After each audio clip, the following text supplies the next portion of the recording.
जितनी इज्जत दामाद को मिलती है। मैंने सोचा दामाद को इतनी इज्जत क्यों मिलती है, बाद में समझ में आया कोई तुम्हारी परेशानी को ले जाए।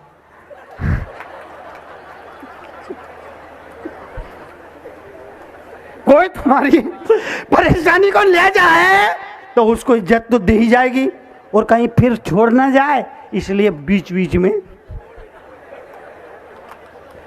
घर जमाई आया, दामाद आया, दामाद दामाद दाम आद दाम आद आद दामाद आया। आपने दामाद की खातिरदारी के लिए भोजन में गोल गोल क्या क्या गोल गोल खातिरदारी के लिए भोजन में, दामाद के खातिरदारी के लिए भोजन में गोल गोल क्या। अरे तुमको रसूल के अलावा कुछ सोचता नहीं है क्या? गुलाब जामुन बनाए आपने, दामाद के खातिरदारी के लिए गुलाब जामुन बनाए। भोजन करने के लिए बेटा प्रेम से गुलाब जामुन दी, उसने खाया, फिर दी, फिर खाया, फिर दी, फिर खाया। चौथी बार आपने फिर गुलाब जामुन परोसनी चाहिए, उसने लेने से इनकार कर दिया। अब तुम बोलना खा ले ऐसा तेरे बाप ने नहीं खिलाया। अब क्या होगा? अब क्या खाएगा? अभी तक जिस गुलाब जामुन में रस आनंद बरस रहा था अब वो जहर हो गया। क्यों? बोलने का ढंग। इसलिए कहने का ढंग बदलो, रहने का ढंग बदलो। और कोई कुछ कह दे तो सहने के लिए तैयार रहो। सहना सहना सहना। कब तक सहना? कब तक सहना? तब तक जीवन, तब तक सहना, तब तक सहना। सहन करने की आदत डालो। आज सहनशीलता खत्म हो रही। बेटी माँ को 2 शब्द बोलती है, बेटी सुसाइड कर लेती है। बाप बेटे को 2 शब्द बोलते हैं, बेटा घर छोड़ के चला जाता है। सास बहू का 2 शब्द बोल दे, बहू का मुंह फूल जाता है। जय हनुमान ज्ञान गुण सागर। सहनशीलता खत्म हो रही है। आज के जमाने में सहनशीलता खत्म हो रही है। छोटे छोटे बच्चे, 5 साल के बच्चे अपनी माँ से कहते हैं मम्मी मम्मी मेरे से बात मत करो, मेरा मूड ठीक नहीं है। चड्डी पहनना तो आता नहीं है, मूड ठीक नहीं है तेरा। 5 साल का बच्चा अपने बाप से कहता है मेरा मूड ठीक नहीं है। सहनशीलता खत्म हो रही है। इसलिए मैंने कहा दो दो दो। अपने बुढ़ापे को सुख में काटना चाहते हो तो अपने बच्चों को कार भले मत देना, पर उन्हें संस्कार जरूर देना। अरे कार देने वाले बाप तो माँ बाप मिल जाएंगे दुनिया भर में, लेकिन संस्कार देने वाले माँ बाप बहुत दुर्लभ हुआ करते हैं। दो दो दो संस्कार दो, संस्कार दो। और अगर आप अपने बेटे के शादी के बारे में सोच रहे हो, तरुण सागर की नसीहत को याद रखना। अपने घर में बहू लाना, बहू रानी मत लाना।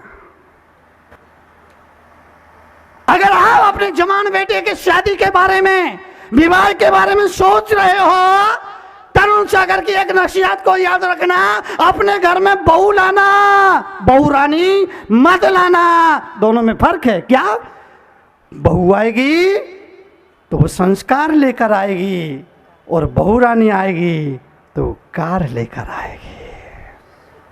बहू आएगी तो संस्कार लेकर आएगी, बहू रानी आएगी तो कार लेकर आएगी, और जो कार लेकर आएगी वो अपनी ही सरकार चलाएगी। बोलो जो कार लेकर आएगी वो अपनी ही सरकार चलाएगी, और बहू आएगी तो तुम्हारे बुलाने पर सिर के बल चली आएगी। बहू आएगी तो तुम्हारे बेटे को हर रोज एक ऐसा पाठ पढ़ाएगी कि तुम्हारा जीवन स्वर्ग की खुशियों से भर जाएगा। और बहू रानी आएगी तो तुम्हारे बेटे को हर रोज एक पट्टी पढ़ाएगी कि तुम जीते जी स्वर्गीय हो जाओगे। बड़ा इसलिए जीवन के लिए, जीवन के परिवर्तन के लिए बहू लाना, बहू रानी मत लाना। केवल होने वाली बहू का रंग नाक नक्श ना देखा जाए, संस्कार भी देखे जाए। केवल रंग नाक नक्श ना देखा जाए, उसके संस्कार भी देखे जाएं। केवल दहेज ना देखा जाए, उसके संस्कार भी देखे जाएं। और देश के नौजवानों से भी कहूंगा, अगर अपनी शादी के बारे में सोच रहे हो तो तरुण सागर की एक नसीहत को ध्यान रखना। अपने से 19 लड़की को अपनी पत्नी बनाना, अपने से रूप रंग में जो 19 हो उसे अपनी पत्नी बनाना, अपने से रूप रंग में 21 हो भूल करके उसे अपनी पत्नी मत बनाना। क्यों? इसलिए कि शादी के बाद जो तुमसे 21 है रूप रंग में, अगर उसे अपनी पत्नी बनाया तो शादी के बाद अगर उसे लेकर किसी पार्टी में जाओगे तो भोंदू उसको ही देखेंगे, भोंदू तुमको कौन देखेगा? बोलो, उसको ही देखेंगे, भोंदू तुमको। आपसे निवेदन, जीवन के लिए, जीवन संस्कार, बात को समझना। संस्कार, गोरा रंग 4 दिन तो अच्छा लगता है, गोरा रंग 4 दिन तो अच्छा लगता है, लेकिन बाद में आदमी का स्वभाव ही पसंद किया जाता है। गोरा रंग 4 दिन अच्छा लगेगा, बाद में व्यक्ति का स्वभाव ही पसंद किया जाता है। इसीलिए 21वीं सदी का बस इतना ही प्रभाव है। पहले अभाव में भी खुशियां थी, अब खुशियों का ही अभाव है। 21वीं सदी का बस इतना ही प्रभाव है। पहले अभाव में भी खुशियां थी और अब खुशियों का ही अभाव है। बदलो, अपने को बदलो। शादी के बाद पत्नी कैसे बदलती है? बताऊं बताऊं बताऊं? ये मत बोलना मुनि जी आपको कैसे मालूम, प्लीज ये मत बोलना, ये लंबा विषय है, बाद में डिस्कस करेंगे इस पर। शादी के बाद पत्नी अपना रूप यूं बदलती है। पहले साल मैंने कहा जी आप खाना खा लीजिए, सुबह से आपने कुछ नहीं खाया। दूसरे साल खाना तैयार है, लगा दूं। तीसरा साल भोजन बना के रख दिया है, भूख लगे तो बता देना। चौथा साल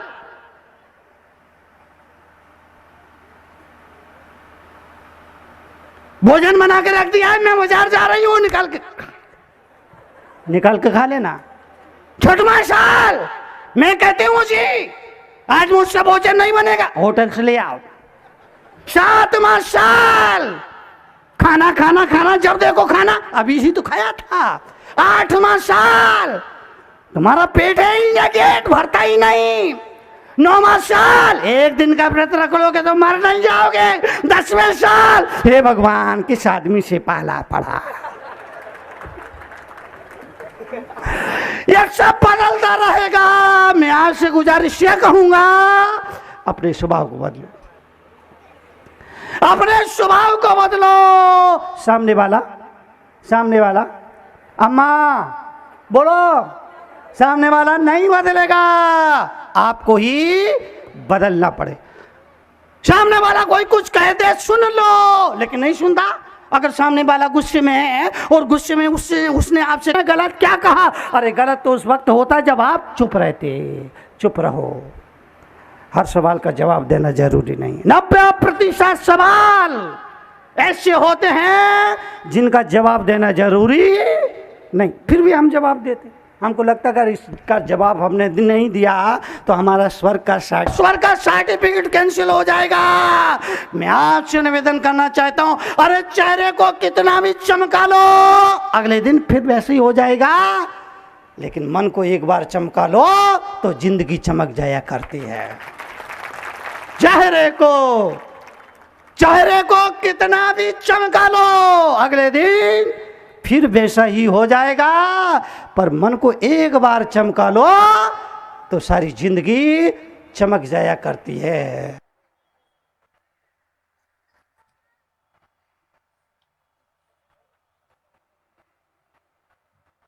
सुबह होती है, शाम होती है, यूं ही जिंदगी तमाम होती है।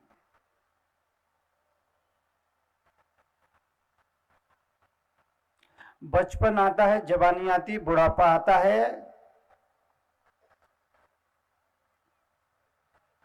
जीवन खत्म हो जाता है।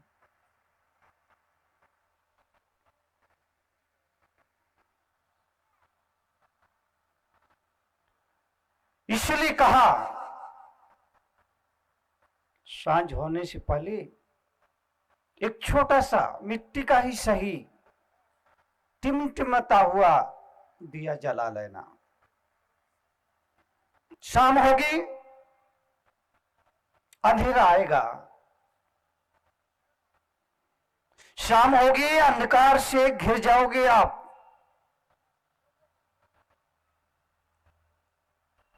लेकिन अगर हमारे हाथों में दिया हो, दीपक हो, तो अंधेरी घाटियों में भी हम अपनी यात्रा को जारी रख सकते हैं, सफर कर सकते हैं। आपको पता होना चाहिए, स्कूल जाने से वो बच्चा घबराता है जिसने होमवर्क नहीं किया। आपको पता होना चाहिए, स्कूल जाने से वो बच्चा घबराता है जिसने होमवर्क नहीं किया। आयकर अधिकारी को देख करके वो व्यापारी घबराता है जिसके बही खाते ठीक नहीं है। स्कूल जाने से वो बच्चा घबराता है जिसने होमवर्क नहीं किया। आयकर अधिकारी को देख करके वो व्यापारी घबराता है जिसके बही खाते ठीक नहीं है। और मृत्यु को देख करके वो आदमी घबराता है जिसकी जिंदगी का हिसाब किताब ठीक नहीं होता। इसलिए अध्यात्म की शरण में आने वाले लोगों को यह बताया जाता है, सत्संग में आने वाले लोगों को यह सिखाया जाता है, धर्म की आराधना करने वाले लोगों को यह समझाया जाता है, जीवन का हिसाब सही रखना, जिंदगी का हिसाब सही रखना।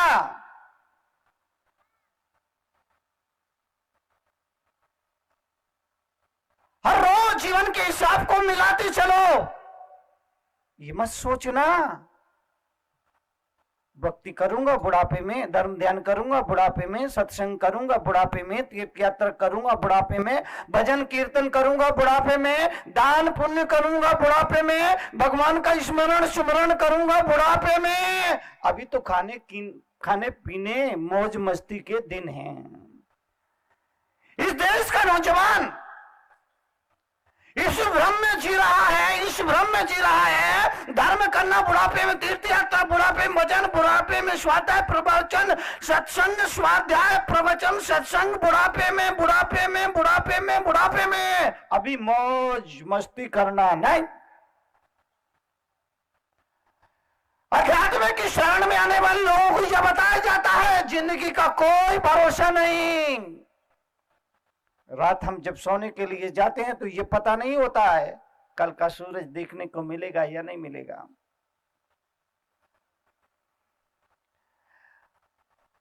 रात हम जिनको गुड नाइट बोलते हैं, ये पता नहीं होता कि सुबह इस आदमी से मुलाकात होगी या नहीं। शुभ काम करना है आज कर लेना, अशुभ को कल पे टाल देना। किसी को गाली देना है तो कहना भैया अभी मैं बहुत बिजी हूं, तेरी गाली का जवाब कल दूंगा। लेकिन आदमी इतना बेईमान है, इतना नहीं, आपकी बात नहीं कर रहा हूं मैं, तो जयपुर वालों की बात कर रहा हूं। आदमी इतना बेईमान है, इतना बेईमान है, इतना बेईमान है, इतना बेईमान है, इतना बेईमान है, शुभ काम को कल पर टाल देता है और अशुभ काम को तुरंत लगे हाथ। अगर सामने वाला आपको गाली देता है तो उसकी गाली पूरी भी नहीं हो पाती और आपकी गाली पूरी हो जाती है। अशुभ को कल पे टाल दो। किसी से बदला लेना तो कहना कल बदला लूंगा, किसी को गाली देना तो कहना कल गाली दूंगा। अशुभ को करना है कल पर टाल दो, लेकिन शुभ को करना है तो आज, अभी, और हो सके तो इसी वक्त, आज, अभी, हो सके तो इसी, क्योंकि पल भर का भरोसा नहीं है, पल भर का भरोसा नहीं जिंदगी का, कब ये सांस थम जाए। इसीलिए कहने वालों ने कहा मृत्यु की सब सामग्री तैयार है। मृत्यु की कड़वे प्रवचन पहला भाग का आखिरी सूत्र, एक ही सूत्र जो हमारी जिंदगी को बदल सकता है। कड़वे प्रवचन के पहले भाग का आखिरी सूत्र 151 सूत्र नंबर, उसमें लिखा मृत्यु की सब सामग्री तैयार है। मृत्यु की सब सामग्री तैयार है, कफन भी तैयार है, बस बाजार से लाने की देर है। शब्दों को गौर से सुनिए जरा। मृत्यु की सब सामग्री तैयार है, कफन भी तैयार है, बस बाजार से लाने की देर है। बांस मूंज भी तैयार है, बस ऑर्डर देने की देर है।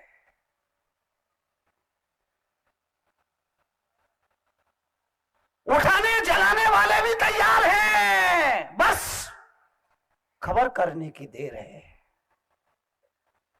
जलाने की जगह भी तैयार है, बस आरती उठने की देर है। रोने वाले भी तैयार हैं, बस चल बसे की खबर करने की